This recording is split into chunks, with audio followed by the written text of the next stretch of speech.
Hey, James, thanks for joining us.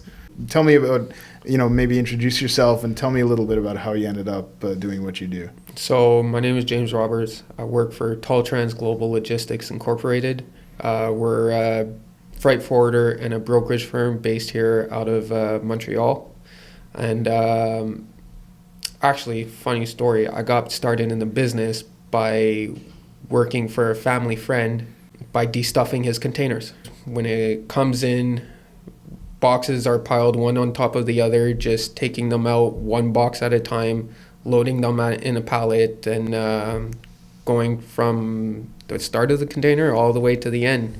And That's always fun in summer and in winter, right? good to lose weight. Transport's always been a good industry to get into. You don't need much. The only thing you need is to think outside of the box and a good work ethic, right? Right. And it's very easy to come into the industry and start off when you're 18, 19 years old without requiring any form of past experience or anything like that. It's such a growing industry that they'll take everybody, and as long as you can do what it is that needs to be done and make sure that you're doing it properly, anybody can come and enjoy it. Autonomous trucks are starting to become something that people are considering, with enough people now driving Teslas, and people are starting to see that it becomes reasonable for a vehicle to control. I mean, you can have a very basic vehicle and it controls the distance on cruise control between you and the car in front of you, tells you when you're shifting lanes. There's all kinds of things that are available in a base vehicle that you can imagine in a fully autonomous vehicle, that it's actually possible to now go there. And the obvious evolution of that is autonomous trucking, because that's where the biggest need is, right? For sure. So what do you think? Do you think that's something that we can see, within the next decade? Or I think decade. 2035, I think we'll start seeing more and more of it. I think now the new thing that's coming out is the Uber Freight. I think that's the next big thing for the next. So I'm really interested in that. Tell me more about Uber Freight. Just like a regular Uber, right? Your company, you need to move your goods from point A to point Z. Order the Uber truck. Say you have this shipment, dimensions, break it all down, and Uber will be able to find you a trucking solution to move those goods. It sounds like the ultimate broker. It's exactly what they are. That's really cool. Have you used it yourself? Or? Not yet. No, me too. I should move something just to try the whole system. I have not. I don't know quite too much on it, but I mean, look at how they were able to do for the regular individuals within the last 10 years. So why can't they come in the commercial side? Well, there's something interesting that I've seen as sort of a trend over the last while that I'm wondering if it would apply to this situation as well. Is that we may have a concept or an idea, and lead something in a direction, and then by we I mean North America, we don't become the leader in that industry because we just, there's too many hurdles to overcome. There's too much, call it bureaucracy or whatever you want to call it, that a country like China or somewhere else that can adapt and adopt really quickly will just take a great idea, run with it, and all of a sudden, for example, high-speed trains. China has 34,500 kilometers of high-speed train now. And I mean, I think the U.S. has like one line or something, Exactly. So that something like that. Who's to say that China won't completely adopt an autonomous trucking operation or an Uber truck, and that becomes the market that just gets so much an advantage? What do you think? Like, do you think that's something that'll happen, or do you think we're going to be able to adapt? That's a good one. That's a very good question. I mean, China's been so good at just growing rapidly, right? So they're so ahead of the curve, and they're willing to take these risks, and they're willing to invest money into something, whether it goes right or not. So could they beat North America to it? Definitely. Right. Is it probably already a concept there? probably. Most likely, I would say. They have the road network, right? I They mean, their have- roads are way better than anything you'd see in Canada or US. I mean, Like, their it's- ports over in Yeah, Asia for are sure. far beyond what we have here and far more Yeah. artificial, and everything's just so much quicker and faster. That's why they're able to move so Yeah. much volumes within a few amount of ports, right? So you're saying it's a realistic concern. A realistic concern, yeah. All right.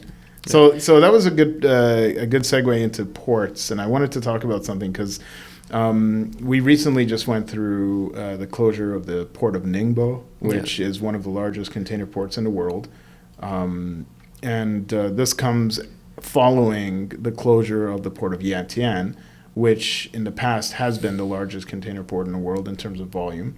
Yep. So my question is, and they shut it down because of a COVID case that came up.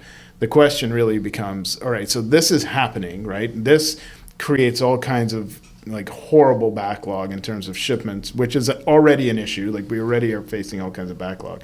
So when something like this happens, it's out of our control, obviously. It's out of, some would say it's out of China's control. And I'm not, they're trying to do what they have to do to control the spread of COVID, and that's understandable internationally. So what do you do when a situation like that happens and a port closes? Like, what are some of the solutions that a person can explore to try to deal with that in an already congested and very expensive container world? What I'm pushing my customers to do is just try to build as much stock as you possibly can right now, because we do not know where it's going to be in a year from now, 18 months. I've never seen container prices rise from March of last year to what it is today. So if you can avoid relying on containers coming in on a regular basis and making sure that you're not waiting for that exact PO that's sitting in China because of Menshen terminal being closed, or because of the typhoons that are going on, or because of the wildfires in BC that's happening, or just the broad congestion in all the ports across the world. If you can avoid waiting for that single PO, it's better for you. Yeah, I totally agree. It's easier said than done, because with the Right. costs nowadays, it's very hard to... It's hard to get the goods out. It's hard to get the goods Right. out, number one. You don't want to spend $20,000 on a container Right. to ship it right now. The hope would be that it would drop down. Is it? That's a waiting game to be seen, right? Yeah. So let's look at some of the reasons why we're facing these crazy high container prices today. Big fish eat smaller fish is a simple way of putting at it. You have these big, large corporations that are just taking up all the volume with all the buying power, and are giving these big steamship lines lots of money to move their goods, which is leaving the rest for other companies like myself to try to fight for the equipment. There's an equipment shortage currently ongoing. There's no boxes over in no 20s, 40s, 40 high cubes over in Asia that are readily available as what we did see 2 years ago. So basic supply and demand. The demand is very high right now. The supply doesn't meet the demand, and basic economics that we learned early on is that it will drive higher prices. The ripple effect. And you mentioned something that I really thought was interesting that I want to talk a little bit more about. You mentioned that because of all of this, people are looking for other options of what to do. And one of the recommendations was build your inventory. And that's definitely a solution.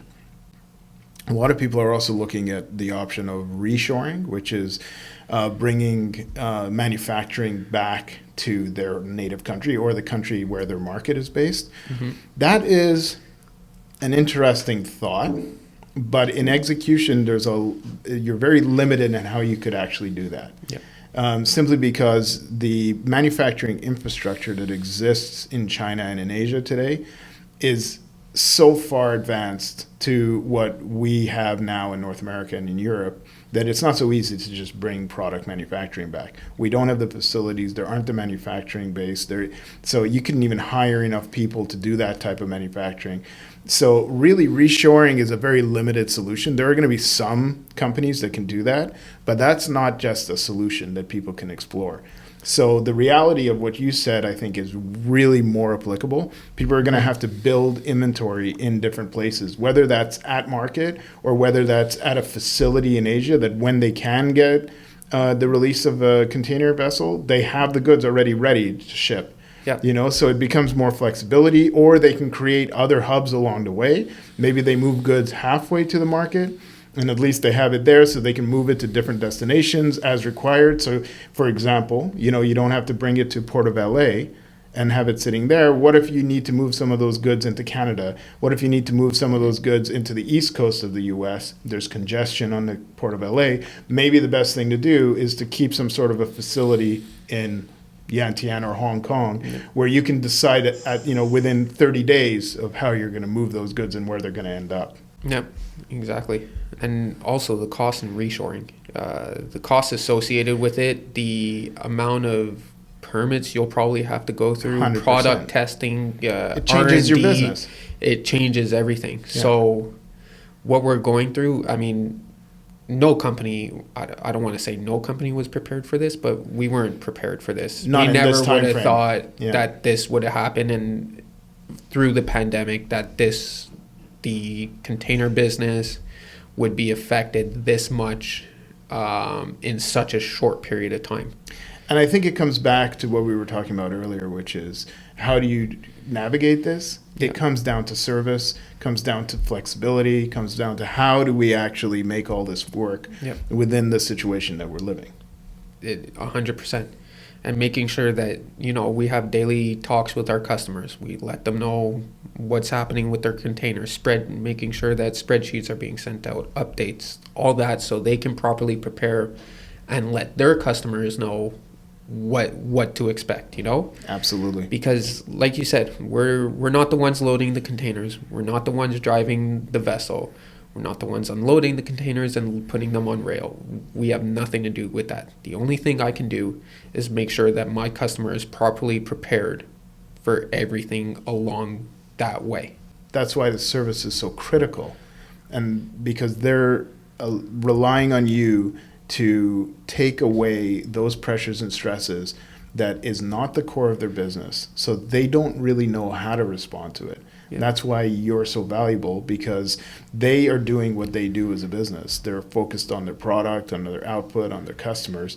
And you're the guy who has to help them make all that happen. And if you know what you're doing and you know how to help them navigate this stuff, then you're a game changer for them. Exactly. And, when POs are placed, they probably have a big PO themselves based off of the purchase order that they just made, right? So making Right. sure that they can supply their customer in the right time frame so that customer can do their job and their project, and whether it's in construction or whether you're in manufacturing or anything like that, right? Making sure that they can keep business going as smooth as possible during these times.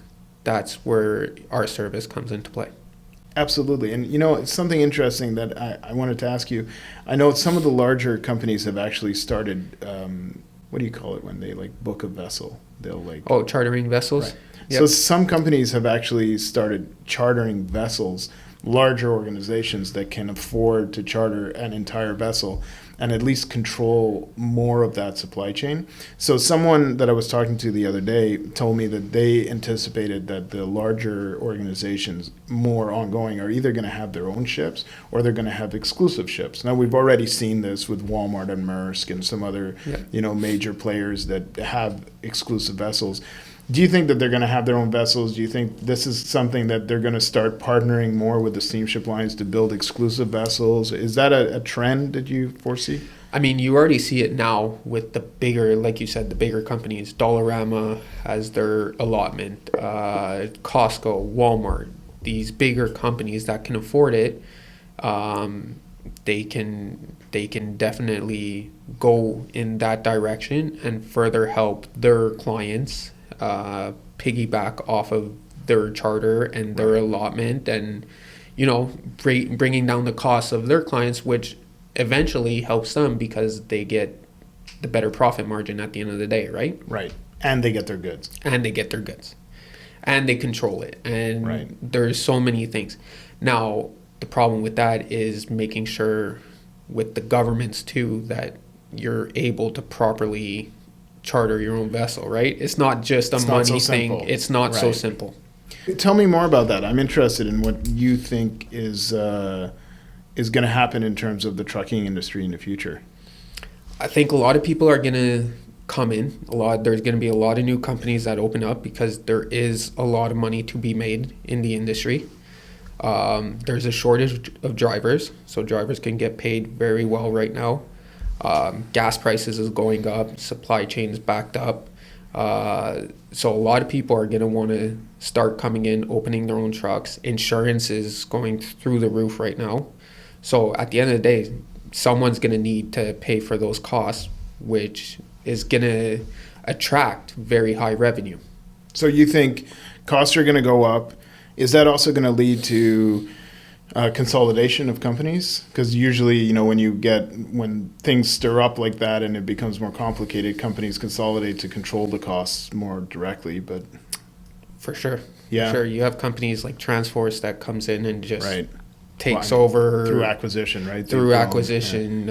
Big brokers like TQL through acquisition, CH Robinson, all these big companies that are able to grow by acquisition, and I think that's what's going to happen moving forward.